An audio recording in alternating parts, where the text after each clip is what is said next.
to make $1 million? Because they go to school. And school is the worst thing you can send your children to. I said that. The whole school is cool, keep kids in school, that is propaganda, and here's why. Do you know who founded and funded the General Board of Education? The Rockefellers. John D. Rockefeller. Do you know what he said? He wants everybody to be employees. Yep, he said, I am not in the business of making a nation of thinkers, I'm in the business of making a nation of workers. Everything you learn in school, every single solitary thing about how to think, you learn because school has taught you to think that way. They taught you to think like an employee. They taught you to think like a poor person, because if everyone was rich, the economy would fall apart. Therefore, we can't have too many rich people, so what do? We put kids into indoctrination camps to show them how to be an employee. And then they go out in the world and they think like an employee, so they stay an employee. They don't become entrepreneurs. They don't become This is how the school system has been brainwashing you. Most people have been brainwashed when it comes to making money. They've been told to go to school, get a job, work hard for the next 40 years of their life, and only then can they retire and enjoy life.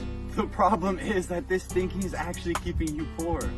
You see, the school system was created to create more employees to make their bosses rich. 1902, John D. Rockefeller, who founded the Board of Education and actually became the first billionaire, was actually quoted saying this: "I don't want a nation of thinkers, I want a nation of workers." So as you can see, the school system is actually keeping you broke. So if you want to learn how to make more money and start your own online business, you need to invest in your own education, learn how to do it yourself. Come to realize in the education system is that they teach you how to think like a slave. Second grade, what's your dream job? That's what they ask you. What do you mean, what's my dream job? All of this is programming. And from the ages 0 to 7, it's called the theta state. And that's when they want to get you, because that's going to determine a lot of how you're going to live the rest of your life. Because the public school is based off of the Prussian school system, which was a school system designed in the industrial area to create workers. That's why you have the bell go off that gives you access to recess. And then you have to go down the corridor in a single line. You have to go to the cafeteria and you have to raise your hand to ask a question, and you better not question the authority, and you don't even know who the authority is. So it's all this deep programming that people need to start being aware of and snapping out of this and glitching out